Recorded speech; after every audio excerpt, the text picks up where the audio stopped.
இந்த சினிமா படத்துல ஐயா கமலஹாசன் ஒரு படம், என்ன படம் அது? முன்னோபா எம்பிபிஎஸ், வசூல் ராஜா எம்பிபிஎஸ் ஒரு படம். அந்த படத்துல டைலாக் சொல்லுவாங்க, இந்த சப்ஜெக்டுக்கு உயிர் இருக்கான்னு கேட்பான். இந்த படத்துல டைலாக் வரும், இந்த சப்ஜெக்டுக்கு உயிர் இருக்கா அப்படின்னு. ஒருத்தர் தாடி எல்லாம் வச்சுக்கிட்டு ரொம்ப நாளா ஒரு ஹாஸ்பிட்டல் பெட்ல படுத்திருப்பாங்க. இந்த சப்ஜெக்டுக்கு அவர் பேர் என்ன? ஆனந்தன் ஒரு கேரக்டர். சப்ஜெக்டுக்கு உயிர் இருக்கான்னு. இன்னைக்கு தமிழகத்துல காங்கிரஸ் பார்த்து கேட்கணும்னா இந்த சப்ஜெக்டுக்கு உயிர் இருக்கான்னு கேட்கணும். ஐயா, இது நான் சொல்ல, திமுகவுடைய அமைச்சர் ராஜகண்ணப்பன் அவர்கள் சொல்கின்றார், இந்த சப்ஜெக்டுக்கு உயிர் வர்றதே எலெக்ஷன் நேரத்தில் சீட்டு கேட்கறதுக்கு தான். இவங்க சேவை பண்றதுக்கு வர மாட்டாங்க, மக்கள் பிரச்சனைக்கு குரல் கொடுக்க வர மாட்டாங்க, மக்கள் பிரச்சனைக்கு குரல் கொடுக்க வர மாட்டாங்க, சென்னை வெள்ளத்திற்கு ஓடோடி சேவை செய்ய வர மாட்டாங்க. இவர்கள் வருவதே எலெக்ஷன் வருதுன்னு தெரிஞ்சா இந்த குரூப் கிளம்பி வரும். ஏன்னா நமக்கு சீட் எவ்வளவு கொடுப்பீங்க பாருங்க. திமுகவுக்கு காங்கிரஸுக்கு சண்டை. காங்கிரஸ் 2019 தேர்தலில் 9 சீட்டு வாங்கினாங்க ஐயா, 8 ஜெயிச்சாங்க.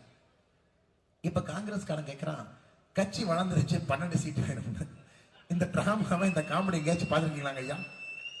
அதனால 2 பேரும் கூட்டணி இழுபறியாமா கேட்டா, நாங்க 2 பேரும் ஒரே கூட்டணி நல்லா இருக்கும். காங்கிரஸ்காரன் கேட்கிறான், கட்சி ரொம்ப வளர்ந்த மாதிரி தெரியுது.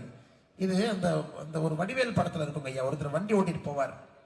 ஏப்பா எங்கப்பா போனோம், அது வருது ஆனா வராது அப்படிம்பார். ஏப்பா கண்ணு தெரியுமா தெரியாதா அப்படிங்கிற மாதிரி இன்னைக்கு தமிழகத்திலே காங்கிரஸ் கட்சி தைரியமாக திராவிட முன்னேற்ற கழகத்துல கேட்கிறாங்க, கட்சி வளர்ந்துருச்சுன்னா ஒரு 12 சீட்டா 10 தூக்கி போட்டீங்கன்னா நல்லா இருக்கும் அப்படின்னு. ஐயா, இன்னைக்கு தமிழகத்தினுடைய அரசியல் கட்சிகளுடைய நிலைமை இப்படித்தான் இருக்கு. கேட்டார், காங்கிரஸ் கட்சிக்கு வெளியே என்ன கடை போட்டா நல்லா ஓடுனேன்.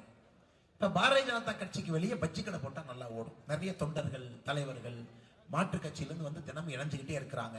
பஜ்ஜி கடை போட்டா, டீ கடை போட்டா நம்ம சகோதரர் வந்து ஒரு பஜ்ஜி டீ சூடா சாப்பிட்டு போனோம். நான் சொன்னேன், பாரதிய ஜனதா கட்சிக்கு வெளியே ஒரு கடை போடணும், பஜ்ஜி கடை போடுங்க.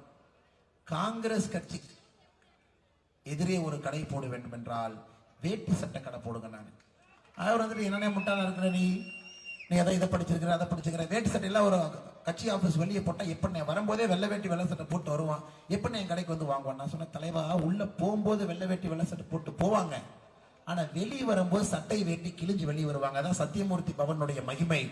ஏன்னா ஐயா, இன்னைக்கு தமிழ்நாடு முழுவதும் பார்த்து கொண்டிருக்கின்றோம். கரூர்ல சகோதரி ஜோதிமணி அவர்கள் எம்பியா இருக்கிறாங்க.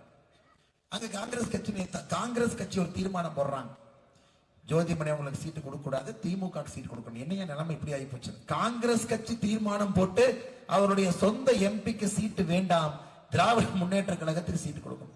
சரி, ஒரு மாவட்டம் பரவாயில்ல. சிவகங்கையில நேற்று முன்தினம் மீட்டிங் போட்டு காங்கிரஸ் கட்சிக்காரங்க, இங்க கார்த்திக் சிதம்பரத்துக்கு சீட்டு கொடுக்க கூடாது, வேற யாராச்சும் சீட்டு கொடுங்க. ஏங்க, நீங்களே உங்களுக்குள்ள சண்டை போட்டு அப்புறம் நாங்க எதுக்கு இருக்கிறோம்?